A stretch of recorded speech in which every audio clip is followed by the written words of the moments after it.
mystery and horror, the air itself is filled with monsters. Children of the night, what music they make. It's alive! It's alive!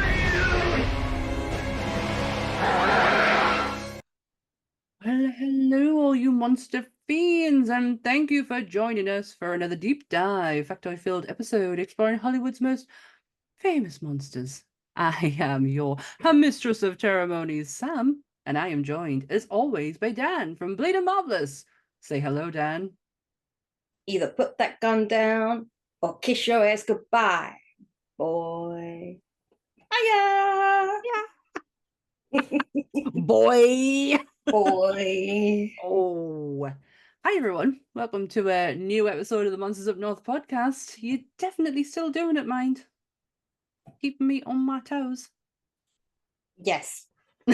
Yes. Oh, this week we're doing. I feel like we're just doing Kelly's favorite movies at the minute. Did Beetlejuice last week, and this week we're doing The People Under the Stairs. As I kept finding on Google searches, it's not People Under the Stairs, it's The People Under the Stairs. So I'm going to do the disclaimer, and then we're going to crack on open Wes Craven's mind. No, don't do that. I mean, not now. Oh God, that was bad taste. Right. Woo! Fuck. Amazing. I haven't even said the disclaimer yet. Hey. So, everything discussed in today's episode is our opinions and our opinions alone. If you'd like to discuss anything from today's episode, please come and join us on our Facebook pages, or come and join us in the Nerdy Up North Discord, or join us in the comment section where we can have an open discussion. But what we won't have is anyone coming for us and telling us our opinions are wrong, because we can all agree to disagree in fandom. So let's keep it fun, keep it kind, and keep the toxic behavior out of a nerdism. Don't be a dick. Okay. Boy. Boy. Boy. Just don't. Boy. Oh my God. This movie. Watching it today, I was like, why do you love this so much? Why? It's I remember watching this when I was a lot younger, when I was in my Stephen King era. That makes sense. Looking at it with today's eyes compared to last, like when in the 90s eyes. Ooh, yeah. There's some undertones and some very bad subject matter in this that you just gloss over in the 90s. You're like, yeah, you don't pick up on it. Just a movie. Choices. And then watching it with today's eyes, you're like, Jesus Christ. Wowza. Well, The People Under the Stairs is a 1991 comedy, definitely comedy horror, written and directed by Wes Craven, starring Brandon Adams, Everett McGill, Wendy Robie, AJ Langer, and Ving Rhames. In every neighborhood, there is one house that adults whisper about and children cross the street to avoid. As Monsters Up North brings you The People Under the Stairs. Dun, dun, dun. Or the early stage of the rough draft of Harry Potter. Very fucking dark and grim Harry Potter. What if the Dursleys cut his tongue out? What if Harry never left the Dursleys? Oh, hey. Oh, this movie is something else. I genuinely loved this growing up, though. This was one of those, like, it felt like a secret find. I shouldn't have watched this, but I have kind of watched it. Yeah. Not a great deal of facts on it, though. No, I mean, the fact that I never knew this until I looked into it, that it was actually taken from a true story. I was like, I beg your pardon? Sorry? Yeah, that's right. Excuse me? 1974, two burglars broke into a house to discover children in the walls. Because that's where you keep them. Well, you know. Apparently. parenting. See, this is why we didn't do it. Yeah, everybody does it their own way. Yeah, children were locked inside in the walls, and what a thing to find. You go in there to burgle a house and you find children in the walls. That's the thing about Wes. Wes's ability to take something from real life and to twist it to something so I don't know, like obviously the Freddy Krueger thing with Wes. Freddy Krueger was somebody he knew. Like there was a guy that used to walk around in a jumper like that. You know, he took real life, not the guy who obviously got burnt and lived in the school's basement. You know, we're not talking that kind of guy. We're talking just the personable, like the jumper guy, or you know, Yeah. There was a weirdo in the neighborhood and that's who he reminded him of. You know, Wes has an ability to take something from real life and turn it into a movie so fantastical that you think, oh, that can't be real. And then when you found out that this was loosely based on a true story, I was like, wow. I mean, wow. Yeah, it's a bold choice to make, really. Because there wasn't a great deal of factoids in this movie, which kind of makes us think it was a seamless movie to create, not a lot of drama behind it. I went and had a bit of a read on Mr. Wes Craven. Holy shit. Let me just go down to my Wes points. So Wes obviously is well known for Nightmare on Elm Street, Scream, The People Under the Stairs. Did you know how he started his career? He was a janitor, wasn't he? No, Dan, he wasn't. Well, he might have been. Yeah. But he was a porn director. Ah, well, everyone's got to start somewhere. Hey. He's actually got something to do with the movie Deep Throat. Amazing. But it's undisclosed. So nobody really knows. It could have been the writing, the editing, or both, but nobody quite knows what part he played in the movie Deep Throat. Well, I had a friend who worked at Playboy. She never did any of the on-screen stuff. She was, I think she was in like editing and research and stuff like that. And she met Hugh loads of times. And yeah, she used to walk into the bathrooms and it'd be a scene and a sight to behold with the women in between the sets. So... Yeah, he went under different pseudonyms.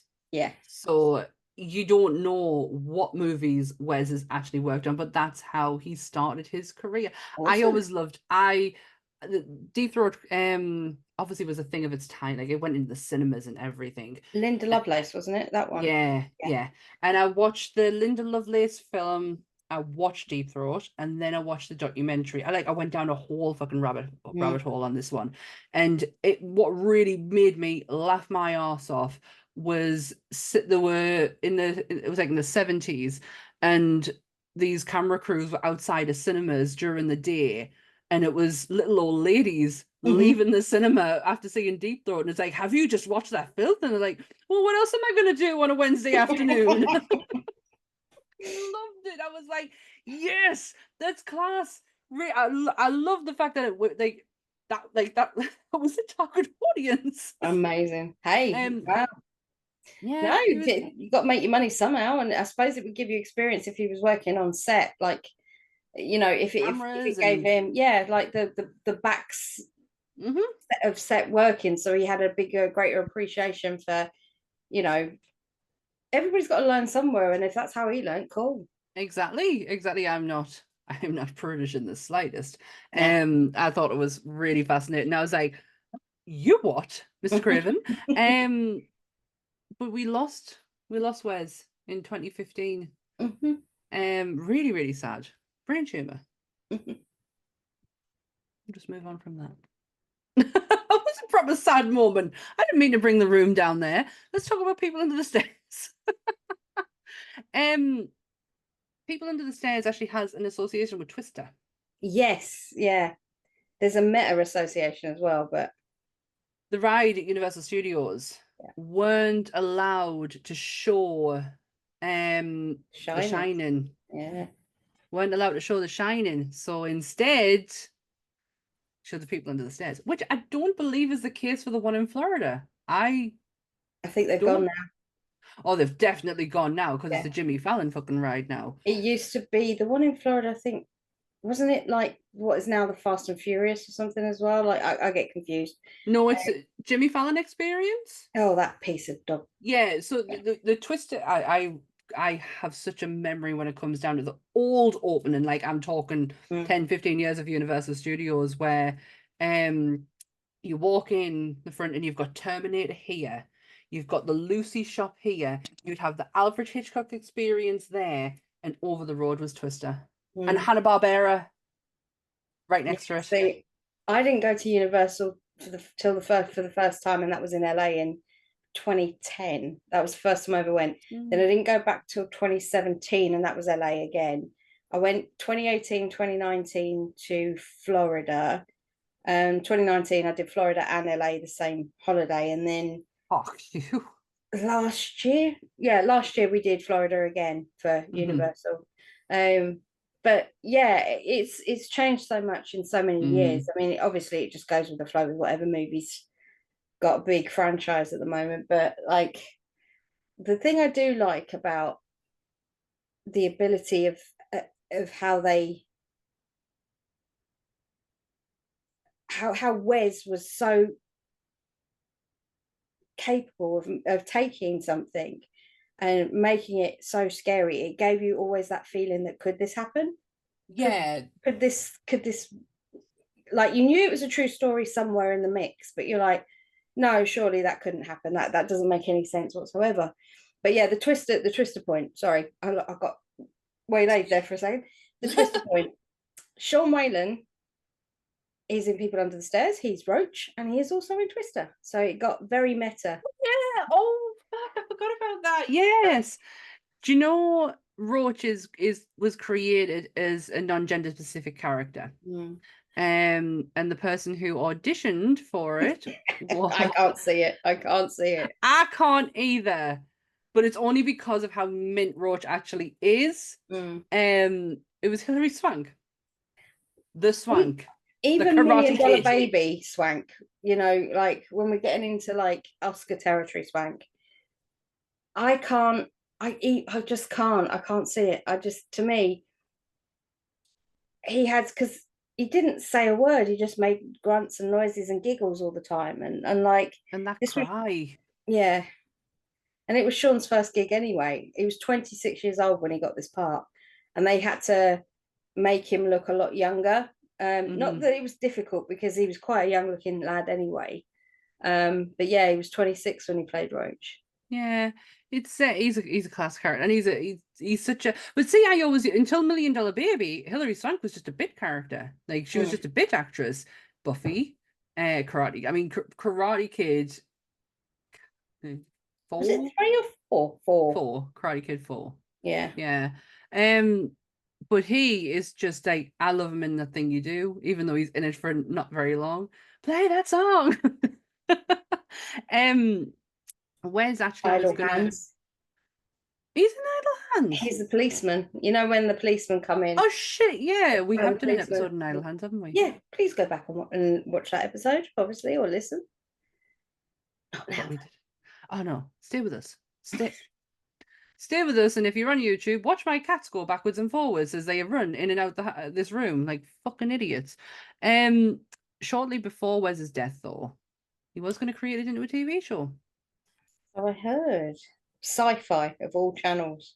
You can tell where we got our notes from. The same place. I have an issue with sci-fi, right? Sci-fi is great in one respect, because it is on demand, fast, like a subject will happen and there'll be a movie about it in about 3 weeks. You'll get it that quick. They're very on the pulse of stuff. On the cusp.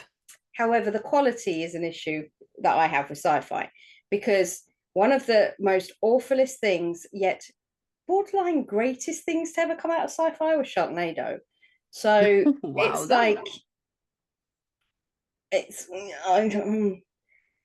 don't think it would have had the quality aspect in mind when they made it. It would have been very on a budget, and it would have looked on a budget, because that's sci-fi's thing. And this movie does have quality to it. Like, I know we sat and giggled at the beginning of this, but it does have a lot of quality to it. Set pieces are amazing. Like, that house is unreal inside that house. As I don't have a great deal of facts, should we go and break the movie down? I have a few. Oh, okay, cool. I do know that I watched a behind the scenes documentary of the makeup. Was that 15 minutes video on YouTube? It was. Fuck my life, I forgot to watch it. Guess who done the makeup? Who? KNB. No. Tiro and Berg. Yeah, they all three of them were interviewed for the documentary about, this was their first gig as a threesome, as their own company, their first big gig. They'd done a lot of little bits and pieces, but it was mainly Greg that was the liaison with Wes, and that ended up striking up a massive friendship between Greg Nicotero and Wes Craven. But they all worked very, very closely on this one. And the first time the guys had ever built a full body cast was of Ving Rhames. What? So, of all the people to start on, let's do the biggest guy in the room. They'd never done a full body cast before, and this is including head to toe for the scene where Daddy's got him upside down, and I hate using that name, makes me feel so uncomfortable. Well, you can just call him man, because that's what he's credited as, man and woman. But yeah, it's like where he's got him upside down, and then he throws him into the shit pit or whatever that pit is down there with all the stuff in it. That was all life cast, but he said if you turned it round, it was flat on the back, because Ving wouldn't, like, we had to lay him on a table to do the life cast, so we couldn't do his arse or any of his back or anything like that when we were taking the life cast, because he was too uncomfortable. It was the first time they'd ever worked with contact lenses as well, so they had to get a guy on set to help them, like, because they wanted all the children to have that dilated pupil thing where they've been in the dark for too long. So that was Wes's idea. But yeah, so Wes had this vision, and then he went to these three. They made it come true. So hence why good relationships. Yeah, when the thing in your head that is so weird, but somebody else gets it, you're like, oh, you are a friend. Yeah. Oh, okay. We're on the same page here. I do actually want the young girl, Alice. Yeah. She is a real life Duchess. Divorced now? No, they're not. Are they not? No, he pulled out. Oh, right. No. Hey. What is wrong with me? To quote The Office, that's what she said. Yeah, according to Wikipedia, he pulled the divorce papers. Oh, right. But it does say divorced on her thingy. But yeah, she's a real life Duchess. Yeah, it's the Earl of Cornwall or something like. It's not that, but Earl of Devon, something like Earl that. of Devon, I think that's what it is. Yeah, because she didn't have a title, because obviously you don't get the title until he becomes Earl. And yeah, her children are ladies and gentlemen, and fuck, didn't expect that. She'd been in quite a lot of stuff growing up, so I knew her face anyway. You know, like when it's very recognizable. She was in Baywatch, Beverly Hills 90210. She was in Blossom, Moesha, Mr. Cooper, hanging with Mr. Cooper, like all the 90s shows. Yeah, all the 90s shows, she was in them. She was even in My So-Called Life of Claire Danes and Jared Leto. She played like the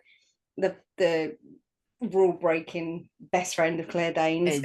Edgy one. Yeah, the edgy one. I love that. I felt like there was either My So-Called Life or Party of Five. That was My So-Called Life. My So-Called Life was the one that I went to, and then Dawson's Creek came along and fucking ruined everything. So because we all know how much I remember Dawson's Creek. Oh, he was such a whiny little bitch. Like, he was a proper whiny little bitch, though. I blame Paula Cole for putting that song in my head, but yes, James Van Der Beek, I think it ruined his career. Do you reckon? But it didn't well, enhance it, did it? I was going to say, like, he's been in very small bits here and there of stuff. Like, I watched a movie once and he was the lead guy, and I did not twig till halfway through the film that he was the sheriff in this film. And I went, that's fucking Dawson. Like that's like the that Dawson. That's how Yeah. often you see him, and it was just one of those things where I thought, what else has he been in? So you go down your rabbit hole of your IMDb and you're just like, Z movie, Z movie, Z movie. So he's Yeah. really not had a lot of luck since Dawson's Creek. But then you've got He someone like Katie who's gone on to marry Scientology crazy Jesus and fucking marry crazy and then escape yeah. crazy. He was in a really good episode of Criminal Minds where he played a split personality serial killer, and oh my god, was he absolutely terrifying, like so scary. Like, that's not the Dawson. He's also in How I Met Your Mother. Oh, He's Robin's ex who was in Sandcastles in the Sky. oh God. He's the one who's in the band. I was going to say, because when you start looking at like the others, like obviously Josh Jackson's gone on to do so much stuff, like Joshua Jackson. Mainly, I think Fringe was his sort of biggest thing after he left, which I loved. Loves Fringe. He's always wanted us to get to watch it. And it's great. I love the dad, but it's ever sad sometimes when you watch it. Josh Jackson's done a lot of movies. He's even been in Cursed, I think it was, with Christina Ricci. He was in Urban Legends. He did Wes Craven movies. So yeah, so there is a connection there with Pacey. Obviously Michelle Williams comes from there, and she has the children now of Heath Ledger. But Michelle Williams has done amazing things. So I loved her portrayal as Marilyn. I haven't seen that. Is so good. It's such the story it's a he was a director's assistant for what do you call him, Olivier? Yeah. Laurence Olivier, yeah. And he striked up a friendship with her while she was filming The Prince and the Showgirl. And it's kind of, there's some people who've discredited the how far he got to know Marilyn, but regardless, the way she portrayed her, she wasn't mimicking her. Mm-hmm. It wasn't like doing an impression of her. Right. It felt like she really got her and the vulnerable side to her, and the fact that she was fully aware that her character of Marilyn was a character. She could distinguish between Norma and Marilyn, and it was so good. Like, as a very big Marilyn Monroe fan, I thoroughly enjoyed it. Do not go and watch Blonde. Yeah, as I said, see Emily, I can't remember what her name is, but I can see her. She is fucking stunning. She was absolutely beautiful, but she's not Marilyn. She's nowhere near Marilyn, like figure-wise, shape-wise, facially, really. Marilyn was a curvy girl. Mm-hmm. Marilyn, if you're looking at sizes in the UK, should be between a 14 and 16. Mm-hmm. She was a curvy girl. She just knew how to dress. There you go, Marilyn facts. Yeah, the house itself, where this all takes place, the exterior of the house, has also been in so many more movies. It looks so familiar. Yeah, it's been in the laundry list is huge, but the one that stands out the most is the Rob Zombie remake of Halloween. Yes, it's in that, and it features in so many more, like loads of films. It's even been in Sons of Anarchy. It's just a go-to house that they use. Wes is he's got such a thing with houses, hasn't he, and making them kind of like iconic. Like, I know that you'll not beat the Halloween house, the Laurie Strode house, but the Nightmare on Elm Street, like Nancy's house, like that is an iconic home. You gotta say you've been, haven't you? Yeah, I've seen it. But yeah, the score. This is the thing. The original guy who wrote the score's name was Revels. That's the surname. I didn't write down his first name for some reason because my notes taking his shit. But he wrote a score for the entire movie and they rejected it. Wes rejected it. He said it wasn't what he was looking for, and went on and recruited one of his old score writers from his previous movies, from like The Hills Have Eyes and that. But this guy who he rejected then went on to do Child's Play 2, the soundtrack, The Crow. Oh, bitch. Freddy versus Jason, Dusk Till Dawn. This guy's honestly, maybe it was a boost up, the kick up the arse he needed to maybe move on. So maybe Wes did do him a favor. Who knows? But yeah, it's yeah. You can visit the house, you can't go in. Well, obviously. It's not owned by people. From what I can gather, it's like a trust house, like some sort of house that was owned by somebody who had a lot of money at one point, and they keep it as some sort of like trust house. So God, yeah. I wish I had the option. It's like, oh, I'll just put money into a house and just leave it there. Well, I think they get like obviously they get a lot of rights and royalties from like being used in films and stuff like that as well. So yeah, the minute it came on screen, I was like, you've been somewhere else. You know, it's an impressive house. Yeah, the interior inside, like obviously, that could be on sound stages, but he did such an amazing job with that house. Did you know they are remaking this? Yes. Yes, and it's Mr. Don't say it. Yeah, Mr. Monkey Paw himself, Jordan Peele. Jordan Peele. Yeah. I should be grateful it's not Blumhouse. I mean, I'll take Jordan Peele over Blumhouse. No, you're right. You're right. I'm always intrigued when Jordan Peele's saying I'm going to take something on, because we all know what such like a great horror fan he is, and like the appreciation he has for the genre. So, but at the same time, I'm like, can we not just leave this alone? This would be my thought on the matter. Jordan does his own lane stuff really well. Like, yeah, we learned that with it's an acquired taste. Get Out. What was the other one? Nope. Us. Get Out and Us. Right. They are not remakes. They are original screenplays. They all work in this world that he's creating. People Under the Stairs, whilst I know in 1991 a lot of people have deemed this film as like a social commentary as well as a horror comedy horror thing of the time, I can see how it would fit, but I don't think it would fit. So if you're going to remake something, this would be a new foray for Jordan, because when he did the Twilight Zone, he was only hosting it. He Jordan, I don't think he's done a remake yet. I don't know. I could be completely wrong. I'm sure someone because even Candyman, as much as Jordan didn't directly wrote it, that was a continuation. It wasn't a remake. No, it was just continuating the story. I love Get Out, but Nope is that movie is such a wonder. It's so brilliant. Weird. It is the weirdest film I've ever seen, in the respect of that it's not what you think it's going to be. It totally takes you on a journey of like, what the fuck? And you can't, I don't feel like you're actually supposed to understand it either. I don't feel like you're supposed to understand why, and that's what the question is when you're left walking away and you're just going, but why? And everybody's like, but isn't that a great movie though? When you're still like sitting there ages afterwards going, what? Really? How? It's the same, like American Psycho has really like done a number on me this year, because I'm still asking the fucking question, did he? Like, I'm still asking it. Another example, Tusk.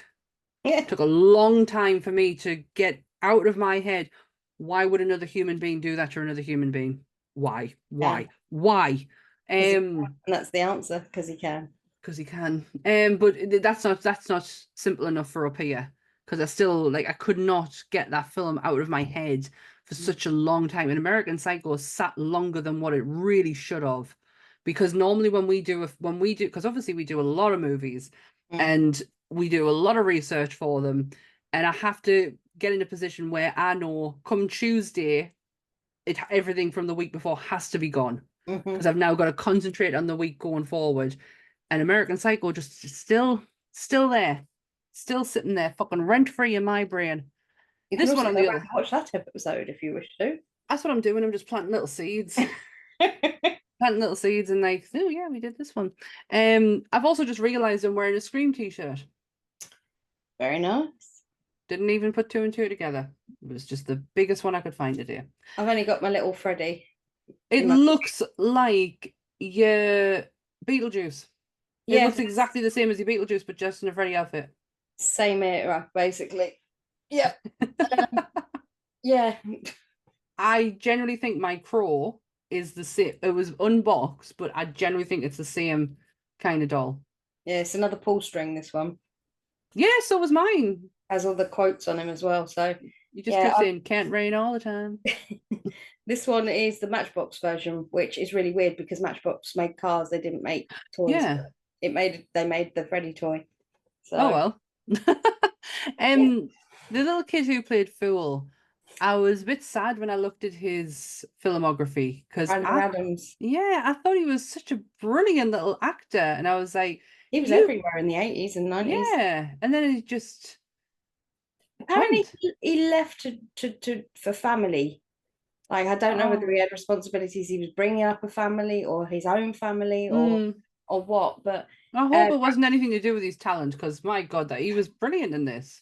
Yeah, Brandon Adams would be mostly known, and I would say most famously known as being a young Michael Jackson. He was in the Badder videos. He was in Moonwalker. He was in Ghosts in the Machine. He was even in the Smooth Criminal video. He then went on to do Mighty Ducks, which is one of my personal favorite set of movies, nostalgia-wise, when I was growing up. It will always be up there for me. I even got Mighty Ducks jerseys. I wear them all the time. So I've never seen it. Well, that's the thing. My sister was into figure skating, and then she went on to wearing hockey skates and stuff like that. And I used to not figure skate, but I used to like ice skating. Then it became quite a big thing in our house, just ice skating in general. So yeah, we got on to, there was this film that came out and it had Emilio Estevez in it and it had a load of kids in it, and it just became one of those things that me and my sister watched, and then we sort of like, it became like a banter thing. Like shouting at each other like Goldberg and stuff, like you just you pick it up and you run with it. But yeah, that's what Brandon Adams is mostly known for. He was mini Michael Jackson in the Bad video when they had all the kids playing, recreating the exact movie, the exact music video out. Brandon played Michael in that. He's so adorable. No, it's so weird that we mentioned the Mighty Ducks, because the episode that just aired on Sunday, because we're in the future, Kelly was wearing a Mighty Ducks jersey. And this is one of Kelly's favorite films. I was like, why are we catering our content towards Kelly? I've got it's just one of those nostalgia films. But Brandon Adams was big in the late 80s, early 90s, and then, like you say, he faded into obscurity. He was in Fresh Prince as well.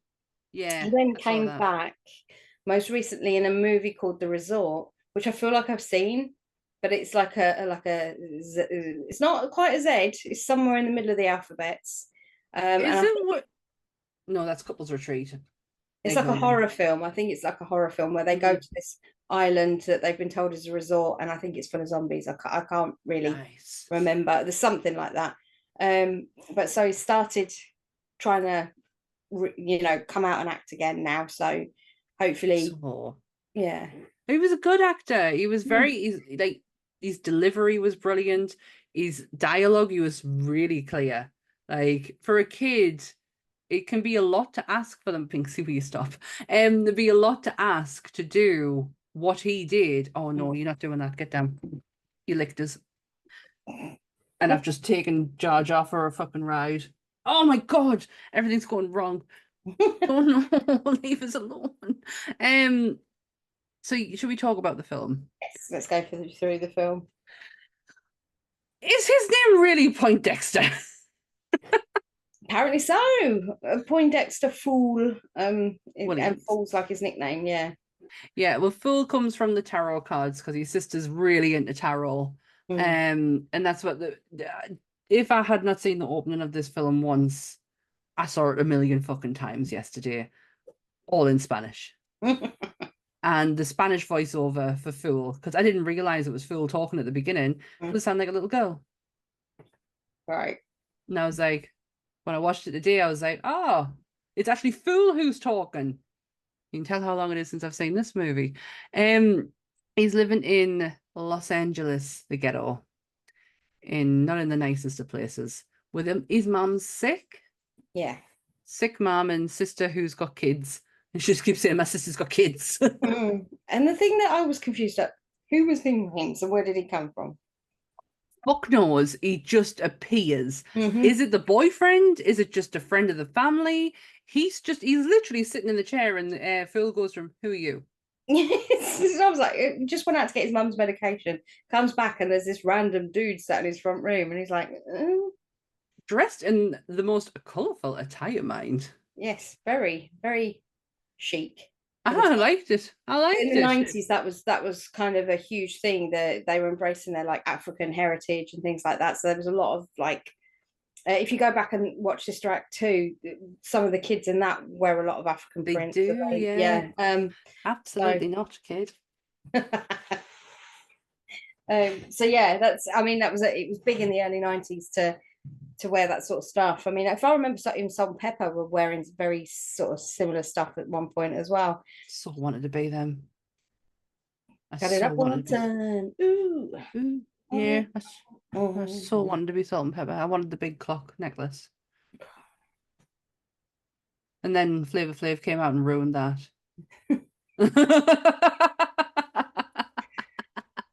I genuinely, I never got into like wanting to steal bits off cars to hang it around my neck. It was he's just jumped out of nowhere. Yeah. Go away. I love you, but leave us alone. There's no one else in the house, so I cannot lock them out, otherwise I'll not have a carpet on the other side of the door. No, there was a lot of influences that I took from back in the day. Bros was a big one. Grolsch bottle tops. On Doc Martens. My dad used to be a barman and used to bring home all the Grolsch bottle tops so I could shove them on the top of me Doc Martens and keep them fresh. Because, you know, you little shitbag. Denim, leather, Doc Martens. It's kind of how I dress today. Some stuff just stays with you. But I'm not this film, it starts off with the ghetto thing with Ving Rhames and that, and then you hear him saying, you know, the people that own the building, they were like 3 days late on their rent, so they literally 3 days, yeah, and they tripled the rent or something. They doubled it or tripled it. And like they were like, well, we can't even afford the actual rent, so how the hell are we going to afford it? And Ving Rhames says something along the lines of, oh well, I've heard they've got there's a massive gold coin collection in this really fancy house around the corner. That is so random to know. Exactly. And I'm like, okay. I mean, firstly, someone would have had to have been in there to see it and then got out. As we well know, that's not really something that happens. No. And yeah. And it's so like, for it to be coins, could it not have been like gold? Like we know that they're absolutely loaded. Like we know these people are obviously very good with money, given that they are landlords and are being able to triple rent 3 days after it's overdue. They are the coin people. Well, they are the Robesons. Mummy and daddy. Believed to be a married couple, but it's not actually said, and they could essentially be brother or sister. And sister even. It's brother and sister from what I gather, because there's a story time bit towards the end where there's the older guy. The Fool gives the older guy all the gold coins, and he has a little exposition, and he's like talking about the Robesons as a general like family and how they are brother and sister, not husband and wife, and like stuff like that. And like you could see like Fool's just sat there with his sister going, ew. Why? But they did play brother and sister, or husband and wife even, in Twin Peaks, and that's why they were chose for this movie. And rightly so. They are fucking fantastic in this film. It takes so much to portray let's be honest, and I hate saying it, but this is pretty much what they were, child abusers. Oh yeah. To Oh, play 100%. a heavy character like that, but have it based in a horror genre. The comedy comes solely from Daddy, because holy shit, can What that is that? man. Look, fashion choices. Choices, a lot of choices. What got me was the quickness of how he got the gimp suit on in the first place, because my husband bought his friend a gimp mask for Christmas, a fully no piss take genuine gimp mask, and that had about 700 belts and zips and buckles, and that was just the mask. And yeah, that's impressive. Yeah. I mean, from what I read about the suit, there's not a lot out there. Nobody even tells you why he puts it on. But in an interview with Daddy, he basically said that he was told that it was like an armor. He uses it like his armor. So when he goes hunting, it's like his outfit. But then they make it really dirty when she's in the loft being held captive, and he starts honking his Johnson and like getting all funky, and then you're like, whoa, there's something here that I'm not really that's their daughter. And then as it goes on you learn differently, but like it is one of those things where you're just like, oh no. Oh yeah, there's some questionable things in here. But let's not take away from the fact that it is all right. It's not too bad. It's just really heavy subject matter. That's the thing. It's like, and I think the light relief comes from his physical comedy, because he throws himself around constantly in this movie. She, on the other hand, she played it so straight.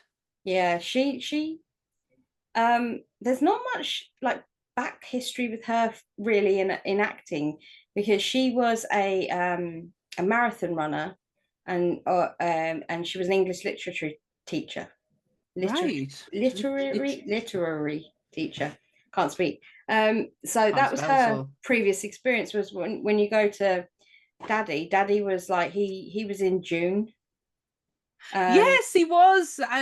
He's got such a distinguished face, though. Yeah, he was also in License to Kill, and he was eaten by a shark. Ah, you motherfucker. Sorry. He's just attacked us. Yeah. I didn't realize he was there. Sorry. He was eaten by a shark, a la Jeffrey Jones, a la go see our Beetlejuice episode. And then he's just, to me now, when you see him now as a more distinguished gentleman, he looks like, to me, Dolph Lundgren. I don't know why. Fuck, yes, he does. I get it. I totally get it. I saw pictures of him from like what he looks like now, and I was like, oh my god, your face is very distinguished looking. Yeah, it's very. It's the jaw. Yeah, well, she's got a jaw on her as well. She's got a very distinctive jaw. She's got beautiful face, though. Like, there's something about features. Yeah, the way that they did her hair in like the 50s, like the Victory Rolls, and the just the way they did her makeup in general, I thought was really clever. Yeah, because you have that sense of beauty and that sort of it was very old Hollywood. Yes, yeah. It was old Hollywood, and really, like, for all we know where this is set in, we know what time it's set in, because we've seen the conditions where Phil lives, and the housing and everything. You can paint a picture of what era of time this is. She is a woman out of time. She is a woman who is quite happy with the 1950s ideology of a woman and the housewife, and painting herself to look like that. So like to everyone, that's what she is. When in actual fact, she's a fucking monster. Yeah, she's keeping up appearances, basically. I can't believe I actually said ideology and didn't stumble. She's the evil Hyacinth Bouquet. Hey, yeah. Richard. I love that woman so much. I didn't even realize until the other day she's still alive. Yeah, Patricia Routledge is still there. That honestly, I didn't appreciate that program growing up. Now it's like my Golden Girls. Like I watch Golden Girls at least once, twice a year. I watch Keeping Up Appearances. It's fucking hilarious. I want to be like her. Well, from where it goes is they decide they're going to rob this house. So they get this mate in, Spencer, who just appears out of nowhere again, another character that just comes out of the blue. And he tells them how they're going to do it. So they send in Fool as a patsy to get the lay of the land, to see if he can get in the house, to see if he can see, you know, if they've got any cameras or a burglar alarm or whatever the situation may be. So they have him dressed up as a bear cub scout thing, selling cookies, don't they? Oh yeah, when he goes to the door and she's like, "We eat healthy in this house," and he goes, "Yeah, you may do, but cerebral palsy really is a terrible thing, and you know, if we just raise this money for it," and I'm like, "Oh, kid, you are fucking quick!" Like I would have been good. All right, okay, fucking eat healthy then. Yeah, And when that doesn't work, Spencer thinks he can do it better. Yeah, the gas meter. And she's like, "Well, you've just passed it." And he's like, "Well, there's another one in your house." And I'm like, "I work for a gas and electric company. If it's only one. There's only one." But she knew what was going to happen to him the minute she let him in. You could tell by her face. You know, she was just like, the way she was reading is when she said ID and then he holds up that ID. And I was like, I'm sure there's something on there I'm supposed to know is wrong, but I'm not familiar with 19. It was on there for such a long time, wasn't it? Yeah. So I'm thinking maybe if I knew what a 1990s gas man card looked like, I'm guessing that wasn't it. So No, that's why she let him in, you know. Well, is it? I can't remember that the Robesons are actually a funeral home.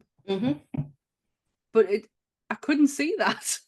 Yeah, well, it's an old defunct funeral home. So when they try and find Spencer, when they realise Spencer's not coming back out, Fool and Ving Rhames decide to break into the house. And when they do, they go in through this back door where there's like all a broken and dried flowers and dead flowers everywhere. And then you've got the continuous theme throughout the film, the speak no evil, hear no evil, see no evil thing on the side, which is the premise of what this film is about. It's if you don't speak evil, or if you don't see it, you don't hear it, you'll be fine. Hence why she was allowed to be upstairs, Alice, because she did none of those things. Yeah, she was very clear on that. I don't speak evil, I don't hear evil, and I don't see evil. You are still a very weird child. Yeah, so Spencer goes into the house. He doesn't make it out alive. And Ving Rhames and Fool decide to go in and meet Prince. The doggy. Fucking love that dog. I love that dog, don't I? Honestly, I forgot. I think I'd trauma blocked the dog out of my mind because I completely forgot there was a beautiful, great big Rottie in this. And yeah, I should have done Does the Dog Die on this one.com, but I didn't. And no, I didn't either. But I was okay because I kind of slipped asleep halfway through this and woke up literally for 5 minutes. So whatever happened to the dog, I missed. But the funniest part of that dog was when it's chomping on the hand and it's got one bone left out of its mouth and it looks up. And I have just come back from watching my mum and dad's dogs, and the littlest one, Bailey, they're both Shih Tzus, but Bailey has more Pekingese in his face than any of these. Anytime I give him a biscuit, instead of taking it like any normal dog would, he just sucks it and goes, and the little bone bit sticks out of his mouth, and it's all I could think of when I saw that dog. I was like, oh, it's Bailey. I would love a Rottweiler. Apparently they gave the dog a prop hand with like gelatin flavored stuff on it so he'd eat it. But when Wendy Robie looked down at him, there was a big wire poking out. So when you see her go down and grab the hand out of the dog's mouth or do something with the dog's mouth, she's genuinely just saving the dog and pulling that bit of wire out that got stuck in his mouth. And when they interviewed the people that made it, they were like, I don't even know how that got in there. There's no way that could have got in there. Like they said, the hand was just a gelatin hand, that it shouldn't have been. So it's one of those freak accidents, but it looked really good that she didn't have fear of the dog. Like she was in charge of the dog, so they kept it in because they wanted to show she didn't give a shit about sticking her hand in a dog's mouth. No. Oh, that dog was just so beautiful. So the Robesons leave after they've killed Spencer, and that's when Leroy, that's what Ving Rhames is called. Yeah. Leroy and him are in the house, and it's just one maze after the other, really, isn't it? Trying to avoid the doggy. Yeah, they kind of lock the dog out of the kitchen, and they make their way through the house, and they get, I think he goes upstairs, Leroy goes upstairs, and then I'm not sure at that point whether, I don't think he has been in the basement full at that point, has he? No, not yet. No. He comes upstairs and he tells Leroy they're coming and they've got to get out and all this sort of stuff. And then I can't remember how it transitions from there to Leroy getting shot, but something happens. Phil just runs and Leroy gets caught in Daddy's shotgun. Maybe we should explain the reason why Daddy's got a gun. He goes a hunting, that's why. He goes a hunting for he's Roach. His little boys. Yeah, in the walls because they're absolutely tormenting the shit out of him. Yeah. Basically, Roach he escaped from the basement and he got into the walls, and all he does is run around the house laughing and taunting Daddy. And absolutely driving him mental. But Alice is actually feeding Roach. She's giving him food through the air vents and stuff like that. And you find out that she gets punished for helping him and all that sort of stuff. And it's a real horrible situation. It is. It's because when she walks in, she's been quite nice to her when she walks in for her plate, and she's been quite nice to start with, and like, oh, my little princess, my little girl. And when the plate gets handed over, she's like, there was a fork here. And that's when the panic starts to click in that fork is not there. And then Roach, out of nowhere, passes the fork to her. So it looks like she's picking it up off the floor. And it was the hand touch. I was like, oh, that's so sweet. But it's still not enough to save her from a beating from a belt. And as she says, don't touch her face. I'm like, oh, gross. Oh, you bitch. Yeah. But Phil meets Alice shortly after this. Running around, and he finally manages to, because Daddy puts the house on lockdown, or she does. But they put the house on lockdown, and he manages to get into the bathroom because it was the only door open, and that's where Alice is. She's in the bathroom.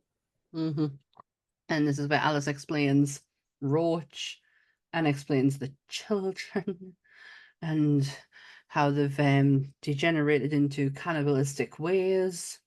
Totally forgot this aspect of the film when I was watching it earlier. I was going to say, I'm surprised I was waiting for some sort of reaction, but you never gave one. So I was like, okay, she must be cool with this one. No. I'm very good at keeping it locked in. I just go really cold inside. Like I can feel my bones just like, oh no, fuck no. I'll never be able to watch a full-on like Cannibal Holocaust film, something like that. But this seems very tame. Yes, this is very tame compared to that. Anything's tame compared to that. Yeah. This is where you get introduced to Roach properly. You see his face because he helps Fool get into the walls, doesn't he? She doesn't come with them, but they get into the wall. He doesn't originally. She tells him where to go. She shows him the way, and he kind of panics. And then he's like, as he's panicking, she's left. She's gone, and he decides to run around a bit, and he gets himself a bit lost, and he's like almost face to face with Daddy, and that's when Roach pulls the wall up, pulls him through, and then also pulls it down. But then when Daddy goes to open it, it's not that. It's like, it's so fucking good. Yeah, it's like it's like a H.H. Holmes house, basically. This thing, it's like very little offshoots and rooms and traps and slides and fuck that person. Fuck that home. But yeah, so he takes Roach takes Fall, and they start running around all the walls. And you can hear Big Daddy just constantly shouting and shooting. That's all he's doing, shooting, shouting, because Roach is still antagonizing him, laughing. And then Daddy decides to put prints in the walls to chase them, doesn't he, and flush them out. Yeah. But Roach has a booby trap set up for Prince, where Prince then slides down and comes out the kitchen cupboard door, which I thought was pretty cool. I was like, there was some really funny moments in that bit where he's looking directly at Roach and Roach just slingshots him right in the head with a stone. And it's like, oh, okay, we're gonna play that game. Right. Go and get them, doggy. Yeah. It's his facial reactions though, like him, like I was saying earlier, his physical comedy is amazing in this film. His reaction to being hit, to falling over, it's very slapstick.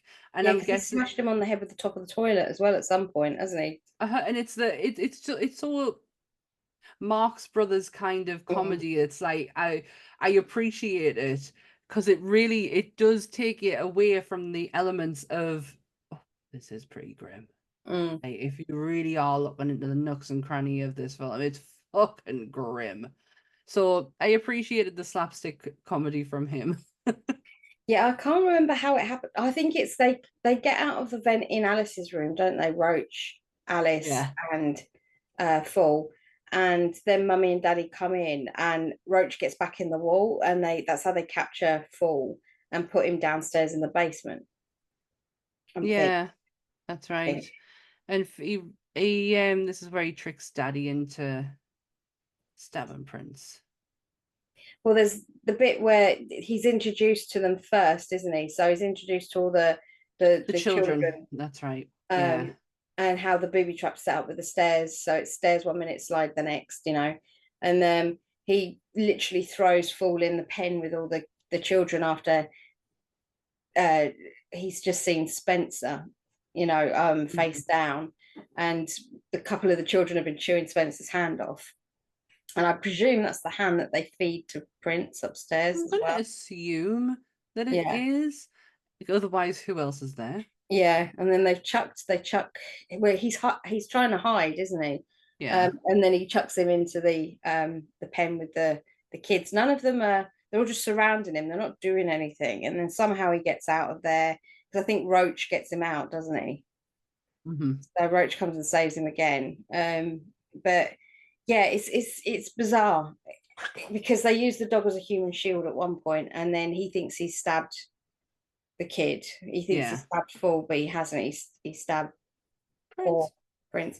And the thing about Prince is as well, you can tell that I love the fact they went from real dog to puppet. Yeah. The puppet, you see the puppet face at the end, and I was like, ooh. Yeah, I can appreciate. I feel like Cujo is a prime example.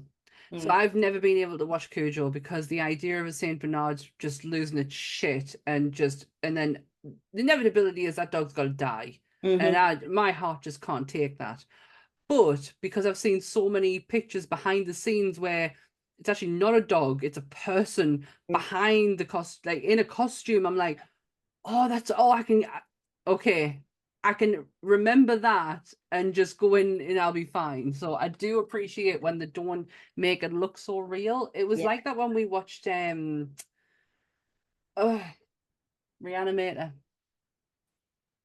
Another one of our episodes. The cat. Yeah, the cat. I appreciate the unrealistic looking cat. That was very realistic earlier on. So this is where I get confused as to what happens here, because somehow, oh no, that's it. Fall manages to get back up into Alice's room and jumps out of the window into the pond. That's how he escapes, isn't it? Yes. And at this point, he's got 1 gold coin on him, I think, or a couple of He's got something on him, yeah. He's got a couple of gold coins because he gets out enough to go home, and then that's where he meets the guy from Night at the Museum.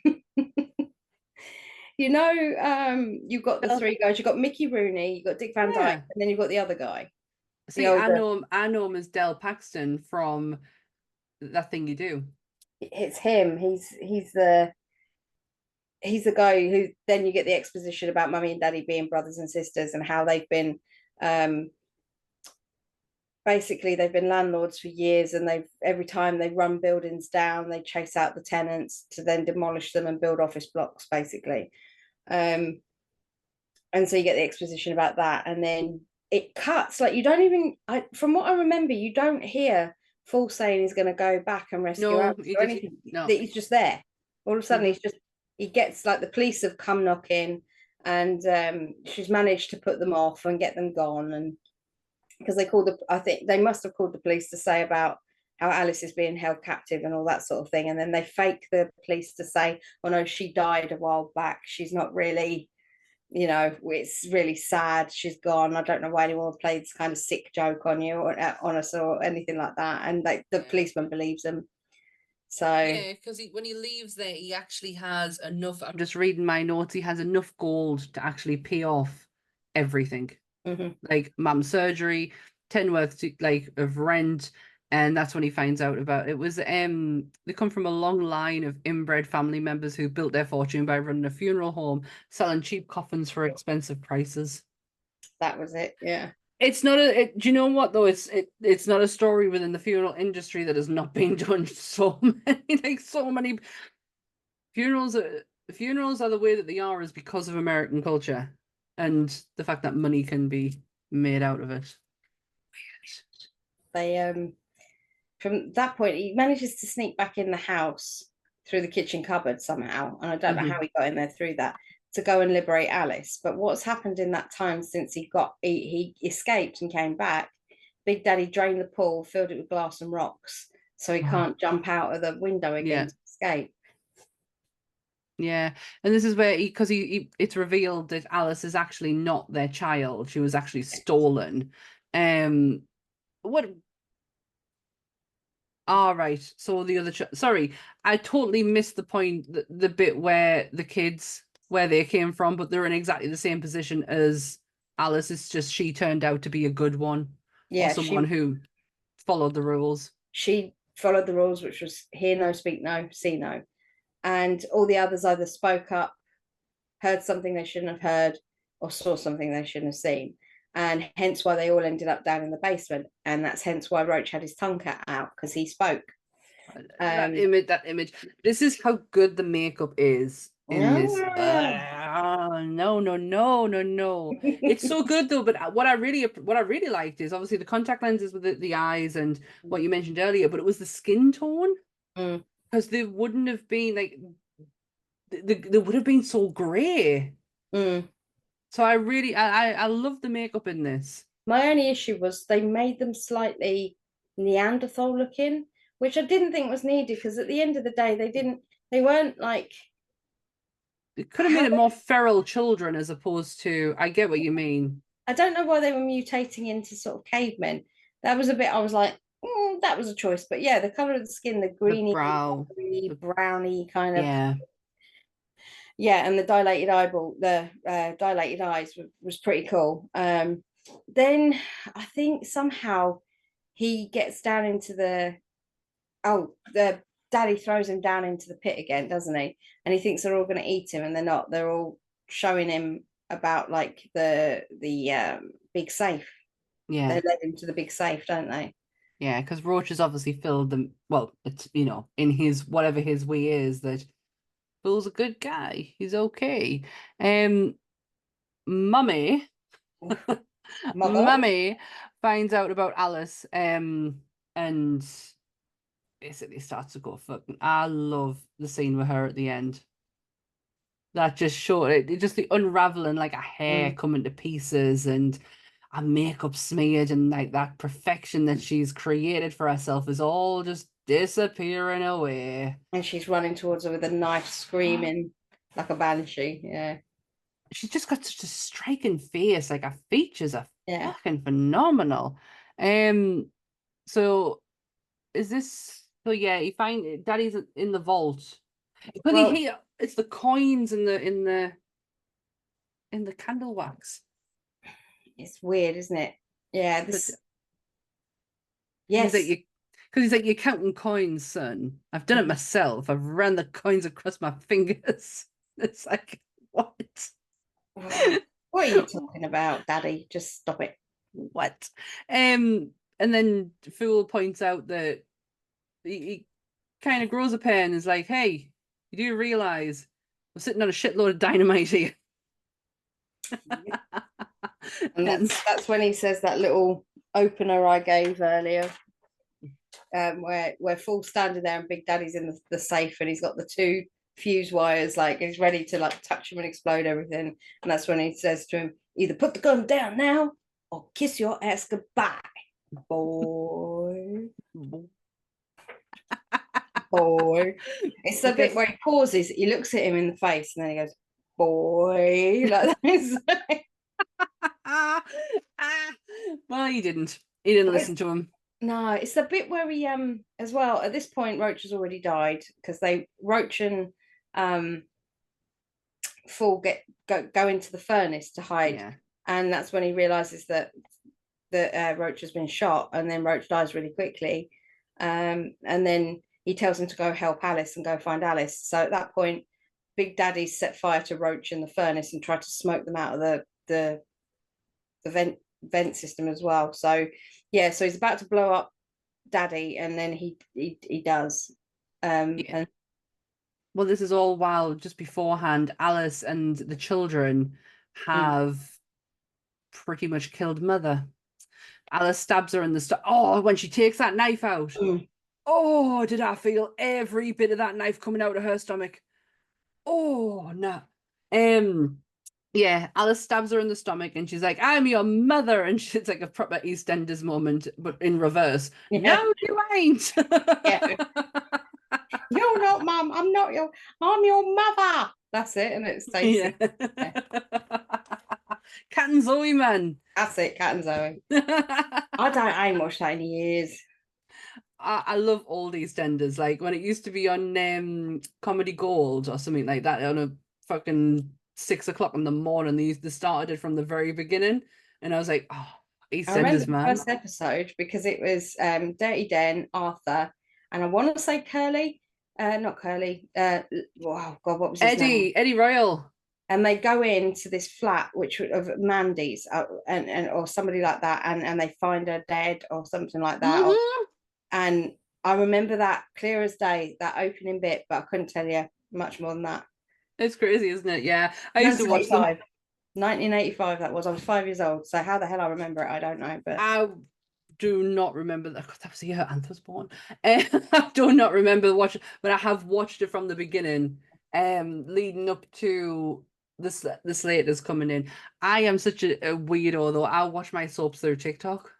I don't watch them, but if TikTok's got a good storyline going on with the soap, like, I get invested. Jesus. But I wouldn't go out my way to watch them. So yeah, Mother gets killed. Yes. And handed to the children, which makes it look really weird the way they descend on her. Are they eating her? I'm gonna say yeah.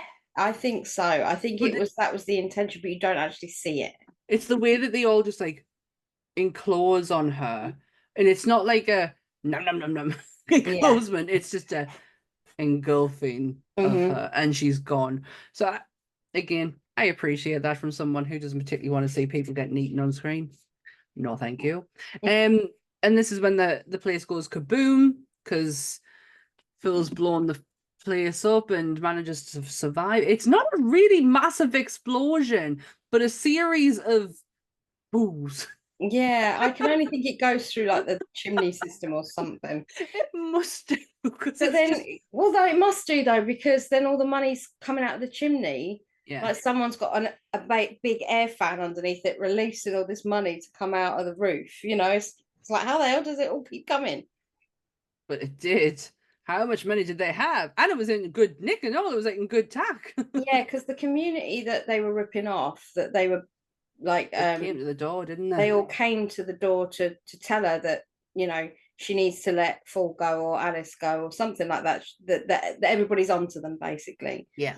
And she was like, I don't know what you're talking about, and slammed the door in the face, because the sister actually managed to get into the building at that point. She was just about to say a very derogatory term until the whole community walked up behind them. Yeah.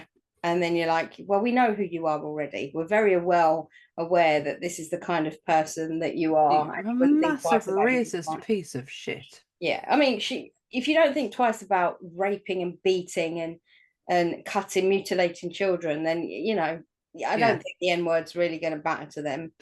No, you're right. You're right. But, yeah, so then the community basically get their money back. They do in a great sense of justice through the chimney. And the children run free. Yeah. This is the bit, right? Okay. Greg Nicotero had a really good point when he was saying this. He said, I love the film, but whenever I think about the film, he said, the one thing that the thing I always question is, where would they go? Is one of them working in a supermarket? Is another in a desk job? Does another one have family? Like he said, I wanted more. I needed to know these things. And I feel like I've been duped. Yes. I've been duped out of these people's lives, and especially like created makeup for them. He's obviously like created through the makeup some form of personality, like invested. Yeah, absolutely. And that is literally how the movie ends. Well, because the makeup originally for the children, they were going to have masks, skin sewn Ed Gein like type hood things that they'd put over their heads. That is fucking brutal. If you look at one of them, they have got one on. There's one of the children that is wearing like a hood thing, so they didn't want to waste it, so they got one in there at least. But that was what they were going to look like, and then Wes was like, "No, that's too much. It's too much. It's a little bit. Tone it down a little bit." But yeah, that is where the film ends. The people get their money back, and the nasty people are dead, and everything's supposed to be okay. I mean, long live Wes Craven. Like, I had such high regard. Like, I loved this film growing up. Because again, it felt like such a secretly like, oh, I'm not meant to watch this. And I felt it. I feel a bit let down by it if I'm gonna be completely honest. It's one of the nostalgia things that you see things through rose-tinted glasses, or you remember them in that way, don't you? Yeah. That this film was really, really great, and then you go back and watch it, and it's like, oh, it's like never-ending story for me. The idea of it in my head, nostalgia for it, I think, yay, and then I rewatch it now, and I'm like, no. I have one stipulation for Nerdy Up North's podcast. I will never, ever do the never-ending story. Never. Hate that film. Hate it. Hate what it did to us. No. Well, the reason mine's different is I now kind of know Noah Hathaway, you know, in a weird way. And I used to work with Lamar. So if you haven't heard, turn around. You know, I've heard that 1,000 million times, and the stories I could tell you, but I would get sued. So yeah, that whole film has a totally different meaning as an adult to me now. When I went back and watched it, I was like, oh, this is just, there's no magic anymore. No, I remember watching this a few years ago, and I still felt like, oh, this is so cool. Like, I remember why I really loved it. And I don't know if it's because I've had to watch it, even though I did fall asleep for 5 minutes. And I've had to look into it, that it's like, oh, the shine's gone a little bit. Just a tiny bit. Which is a shame. Because I did used to hold this in high regard. Do I have this on the wall? No, this is not on the wall. I thought this was on the wall. It's got a very when you look at the artwork for People Under the Stairs, it's got a very reminiscent artwork to of course, Nightmare on Elm Street, but when you look at the movie posters, but also to Fright Night. It's very similar with the big skull behind the house. I do love the poster. Yeah, I had to stare at it quite a lot last night while trying to look at this fucking film. It was on YouTube for about $2.99. So if anybody wants to go and watch it, if you have ways to find it. The amount of time it took us to try and find it last night, I could have rented it on Amazon for £3. Yeah. And I probably should have. I wasted most of my night. We were watching we we were on the way back from my mother-in-law's yesterday, and we were listening to Arno Corpse and Narkill. Remember Narkill? And the Arno Corpse song for Predator came on, and I was like, it's an Arnie band. Yeah. Terrible. And we decided to watch Predator, and I could not stop fucking laughing at that film all the way through, and I just could not get over Carl Weathers' guns. I was like, fuck, look at their arms on that. And then I decided afterwards, Ant was like, do you want to watch Predator 2? No. Do you want to watch Predators, or do you need to watch a film for tomorrow night? And I was like, I really need to watch a film for tomorrow night. Should have just watched Predators. Yeah. Why are you shaving? You don't have a beard. To this day, Predator the musical has a very fond place in my heart. It was just genius. Whoever the guy, I think he's like maybe 10 minutes long, and he has literally written songs for the entire movie, and it's on YouTube free. You can watch it. I can't get out the Arno Corpse song for Predator. It's get on. It's so funny. If you honestly go and watch Predator the musical, the guy does Arnie impressions all the way through it. It's Bill Duke is like, why are you shaving? You don't have a beard. I didn't realize how funny that film was, and we've done a Predator episode. Yeah. I've literally come back over our back catalogue throughout the whole of this episode. I blame Creature. That's what I'm going to say, because we got sidetracked. But yeah. Yeah. It was a guest appearance episode. Go back and check that one out. I'm all out of People Under the Stairs. I thought this one was going to be a bit special, but it's kind of a little bit deflating. I think it's deflating because as an adult, again, you see the subject matter more now as a grown-up, whereas you can disassociate, especially in the 90s where this sort of thing wasn't really spoken about or known about. So you just kind of switched off to it, and you were just like, oh, it's a story, la la la. Exactly. And as growing up in the 90s, we weren't looking for the subtext. We weren't looking for the meaning. We were just out for a decent fucking horror. Now we've been trained in our brains to be more cerebral when it comes to movies.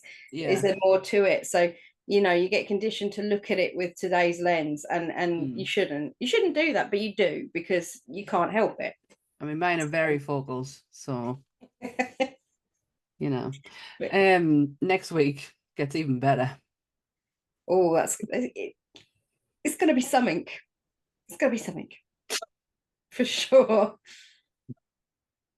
I can't believe you've actually agreed to do it. I'm interested. I've got to say, like I said to you, Sammy, I am not sure if I've seen it. I think I have. I've looked at the poster. It looks really familiar.